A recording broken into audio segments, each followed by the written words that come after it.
What if I told you that the moment you started doubting, you were already right?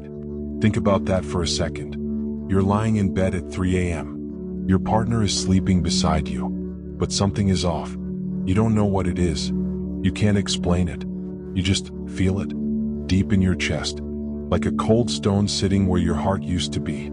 So you pick up their phone, not because you're a jealous person, not because you're crazy, but because something inside you, something ancient and honest, is trying to protect you.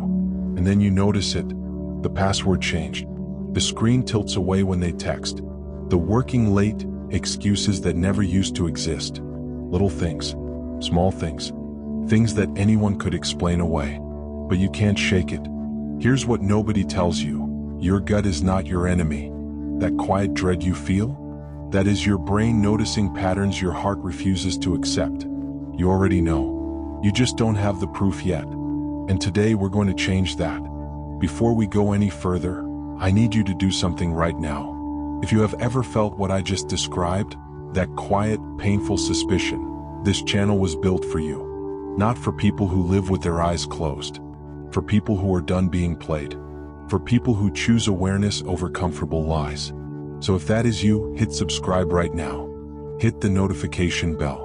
Because what I am about to share in this video is something they absolutely do not want you to know. This is not a revenge channel. This is not about hate.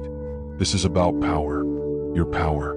The power of knowing the truth before it destroys you. The people who get hurt the most in these situations are not the ones who suspected something. They are the ones who suspected something and did nothing. They waited. They hoped. They made excuses. And by the time the truth came out, everything was already gone. Don't be that person. Subscribe. Stay with me. Because what comes next is going to change the way you see people. Forever. Let me paint you a picture. Imagine a frog sitting in a pot of water. The water is warm, comfortable.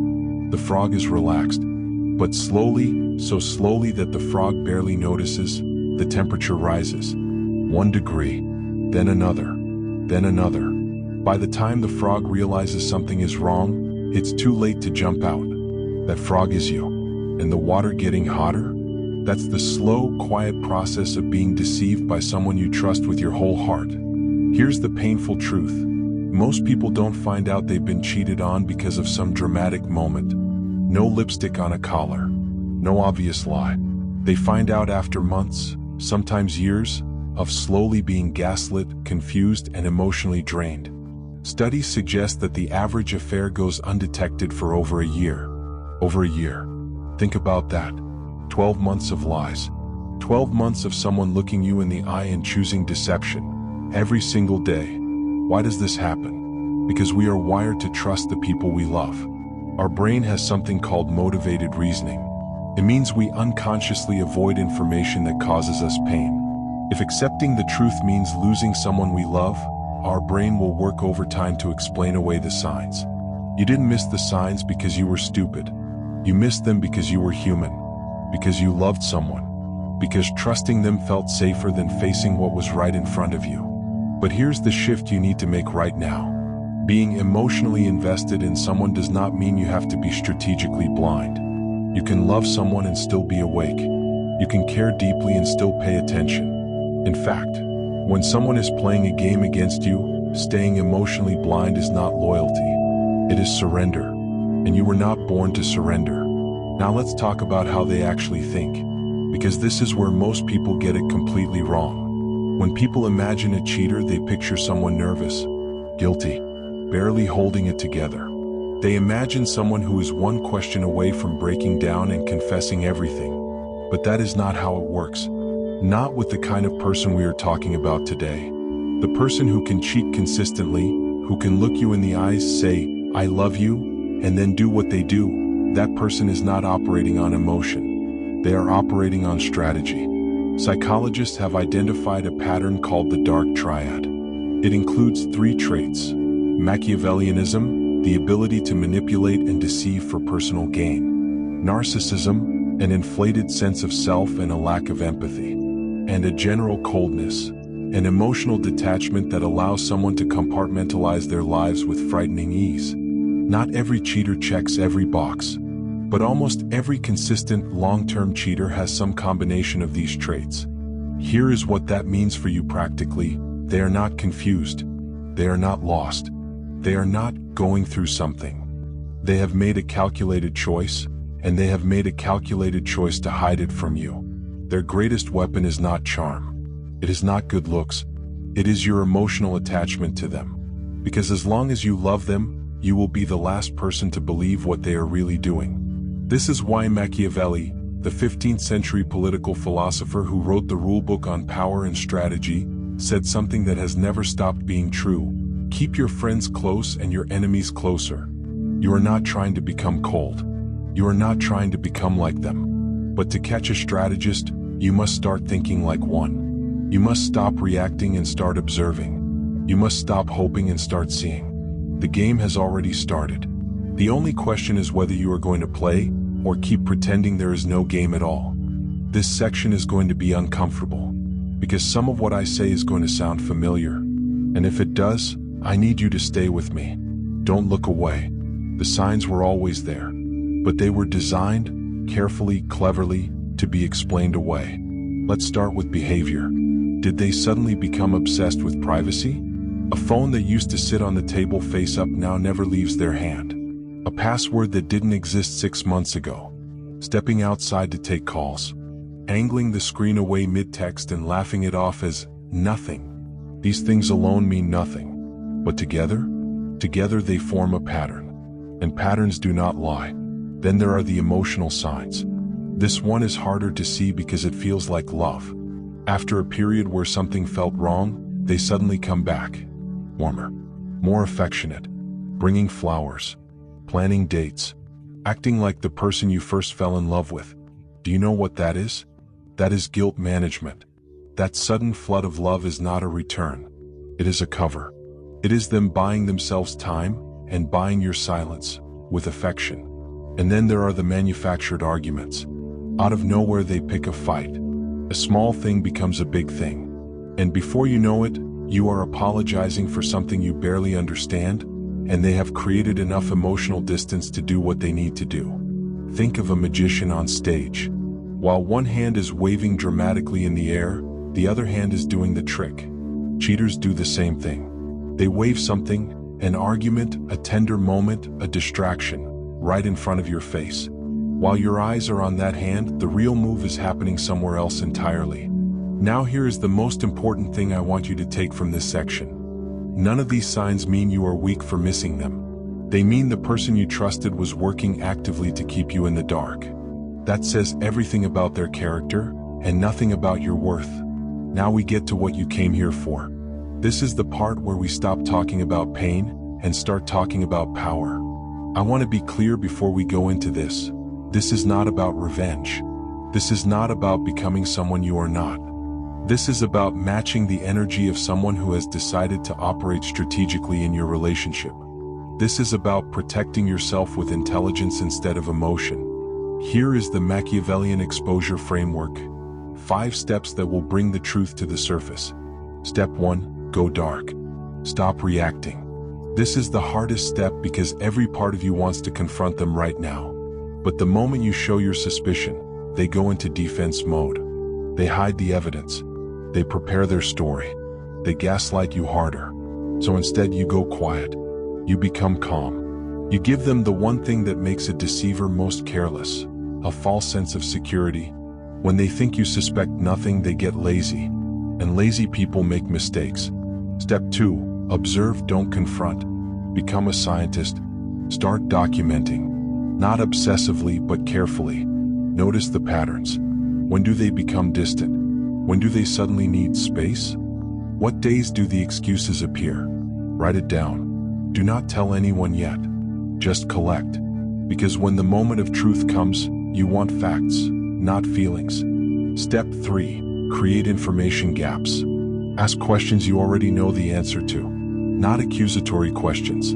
Casual, natural questions. And then watch. Watch the hesitation. Watch the over-explaining. Watch how a simple question makes them suddenly nervous. An innocent person answers simply. A guilty person overperforms. This is not manipulation. This is clarity. Step 4. Use their network. People talk. They always do. Mutual friends, social media timestamps, public check-ins. These are all sources of information. You do not need to interrogate anyone. You simply need to pay attention to the world around you. Sometimes the truth is sitting right there in a tagged photo, a comment, a story someone shares without knowing its significance. Step 5. The mirror test. Create a simple, low-pressure scenario that would be completely normal if nothing is wrong, but would make a guilty person uncomfortable. Tell them you ran into someone, or mention a place they said they were, or reference a time they claimed to be somewhere. Watch the reaction. Not the words, the reaction. The micro-expressions. The tiny pause before answering. The eyes that shift just slightly to the left. The body always tells the truth, even when the mouth does not. You are not playing dirty. You are playing smart. There is a difference. Here is the part no one talks about. And it might be the most important part of this entire video. Executing this kind of strategy while your heart is breaking is one of the hardest things a human being can do. You are not a robot. You are a person who loves someone. And every day that you smile and act normal and collect your evidence quietly, a part of you is in agony. That is real. That pain is valid. I'm not asking you to pretend it is not there, but I am asking you to hold it just long enough to protect yourself. Think of it this way. A soldier on a mission does not cry in the middle of the battlefield, not because they feel nothing, but because they know that the mission comes first and the processing comes after. You will have time to fall apart. You will have time to grieve. But right now, the mission is the truth. This concept is called radical detachment. It means separating your sense of self from the outcome of the relationship. It means reminding yourself every single day that your value as a person has nothing to do with what they are doing behind your back. Here is the danger of confronting too early. They will deny everything. They will flip it on you. They will call you paranoid, jealous, controlling. And if you have no evidence, you will start to believe them. You will apologize for suspecting the truth. That is the gaslight, and it is one of the cruelest things one person can do to another. So stay the course. Breathe. Lean on one trusted person if you need to, someone who will keep your secret and keep you grounded. A therapist, a best friend, a sibling. Someone who sees you clearly. You are not losing your mind. You are fighting for your life, the life you deserve to live in truth. You have done the work. You have been patient. You have collected the pieces. And now the picture is clear. So how do you reveal what you know? This step matters more than most people think. Because the way you expose the truth determines how you come out on the other side. Do it wrong, and you become the story. Do it right, and the truth becomes undeniable. First rule, never expose in the heat of emotion. If you just found something that broke your heart, do not pick up the phone. Do not send the text. Do not walk into the room shaking and screaming. I know every part of you wants to, but wait, breathe. Because emotional exposure gives them something to work with. It makes you look unstable. It shifts focus from what they did to how you reacted. Second rule, secure your evidence before you say a word. Screenshots, dates, patterns, whatever you have documented, make sure it is saved somewhere safe and somewhere they cannot access. Third rule, and this is the most powerful one, let them confess. Here is how. You sit down. You are calm. You tell them quietly and clearly that you know. You do not show them everything yet. You just say, I know, and then you go silent. Silence is unbearable for a guilty person. The urge to fill that silence, to explain, to justify, to deny, is overwhelming. And in that rush to fill the silence, the truth comes spilling out. Not because you forced it, but because guilt, held long enough, becomes its own kind of pressure. Finally, think carefully about who you tell and when. Control your narrative. The people closest to both of you will have to choose a side. Make sure the truth reaches them from you, clearly, calmly, and with evidence, before any other version of events does. You walked into this as someone who was deceived. You do not have to walk out that way. Let's zoom out for a moment. Because this was never just about catching a cheater. This was about something much bigger. Every person who has gone through this, who has felt that gut punch of betrayal, who has sat in the dark at 3 a.m. wondering what is real, Every single one of them has two choices when it is over. They can become bitter, close, afraid to trust again, carrying the wound like a shield, keeping everyone at arm's length to avoid ever being hurt like that again. Or they can become wise. What you just went through was painful, but it was also a masterclass in human nature, in reading people, in understanding that the world contains both those who operate with integrity and those who operate with strategy. And knowing the difference between them is one of the most valuable skills a person can possess. The person who deceived you revealed something, not about your worth, but about their character. They showed you who they are. And that is a gift, even if it came wrapped in pain. You also showed yourself something. You showed yourself that you can stay calm under pressure, that you can think clearly when everything hurts, that you are capable of more strength than you ever imagined. That is not nothing. That is everything. The philosopher Nietzsche said, "What does not kill me makes me stronger." But I would add something to that. What does not kill you also makes you sharper, more aware, more alive to the truth of who people really are. You are not the same person you were when this started. You are better, harder to fool, and infinitely more powerful. So here is where we land. You came into this video with a feeling, maybe a suspicion, maybe a wound, maybe just a need to understand something you could not put into words. And you are leaving with something different. A framework, a mindset, a set of tools that most people will never have, because most people are still choosing comfortable blindness over difficult truth. You chose truth. That already makes you different. If this video hit something real inside you, if something I said made your chest tighten or your mind click, then this channel is your home. Because we go deep here. We talk about the things that actually matter. Power, psychology, human nature, and how to move through this world with your eyes fully open. Hit subscribe, hit the notification bell, and drop a comment below, just a single flame emoji, if this video spoke to you. I read every single one. The next video goes even deeper. We are going to talk about the psychological patterns that make certain people targets, and how to make sure you are never one of them again. Because you were not put on this earth to be played. You were put here to see clearly, move wisely, and live fully and freely in the truth. I'll see you in the next one.